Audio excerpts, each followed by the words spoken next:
Lanang berinisial AS warga Waikana Lampung yang nak maling motor di kota Batu Raja Oku diamankan oleh anggota Polantas Polres Batu Raja di Salsikok Perguruan Tinggi Kota Batu Raja. Tersangka SDW sebelumnya sama rewelnya yang berhasil lolos dari polisi sebelum coba nak ngotai polisi. Di mana saat polisi nyetepi motor mereka, kedua tersangka masuk ke jalur kampus lalu nyamar jadi mahasiswa. Lalu anggota Polantas Polres Oku melakukan koordinasi sama pihak kampus, terus masuk ke jalur kampus. Akhirnya berhasil mengamankan AS berikut barang bukti peralatan berupa kunci T buat maling motor. Tadi itu anggota standby pos di 904 Simpang Unbara.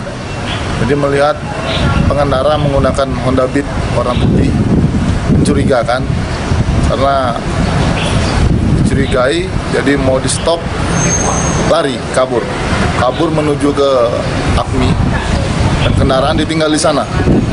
Setelah kita koordinasi ke pihak kampus, ternyata itu bukan mahasiswa. Jadi dibantu rekan-rekan mahasiswa dan security, kita mengejar pelaku yang lari ke City Mall. Setelah di City Mall kita mendapatkan satu orang pelaku, yang satunya lagi berhasil kabur. Setelah kita periksa, ternyata mereka ini sudah punya rencana untuk melakukan pencurian kendaraan, khususnya roda 2, yang mana di TKP kita temukan kunci letter T yang mereka simpan di dalam kotak rokok. Nah, dari hasil kejadian ini kita koordinasi ke pihak reskrim, pelaku kita bawa ke Polres. Setelah dikoordinasikan, ternyata dapat informasi bahwa pelaku ini sudah ada tersebar DPO-nya dari Polres Waikanan.